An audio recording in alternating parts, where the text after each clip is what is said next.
కూటమి ప్రభుత్వం వచ్చిన తర్వాత ఇక్కడ డెవలప్మెంట్ అనేది చాలా బాగా చేస్తాం. ఈ రోడ్డు వైసీపీ ప్రభుత్వంలో గుంతల రోడ్డుగా ఉండి చాలా ఇబ్బందులు పడ్డాము. మాకు ఆ బాధలు తప్పి ఇప్పుడు ప్రభుత్వం వచ్చిన తర్వాత రోడ్డు పోసి మాకు మంచి మేలు చేసింది. అలానే సిమెంట్ రోడ్లు వెంటనే మాకు ప్రభుత్వం వచ్చిన కూటమి ప్రభుత్వం వచ్చిన వెంటనే 2వ నెలలోనే సిమెంట్ రోడ్లు పోయటం కూడా జరిగింది. మంచి డెవలప్ పరుగులు పెట్టే పరిస్థితి కూడా కనపడుతుంది.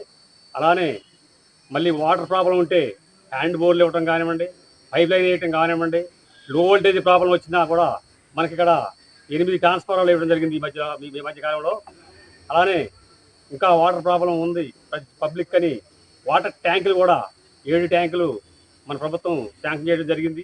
30 లక్షలతో 7 ట్యాంకులు కూడా మంజూరు చేయడం జరిగింది. అలానే ఈ ప్రభుత్వం పెన్షన్ వచ్చేసరికి మళ్ళీ మనకి ఫస్ట్ తారీఖు పెన్షన్ వస్తుంది అనుకుంటే ఒకరోజు ముందుగానే అడ్వాన్స్ అయ్యి ఒకరోజు ముందుగానే పెన్షన్ ఇవ్వడం జరుగుతుంది. అది కూడా 2 రోజులలో కూడా ఇవ్వడం కూడా జరుగుతుంది.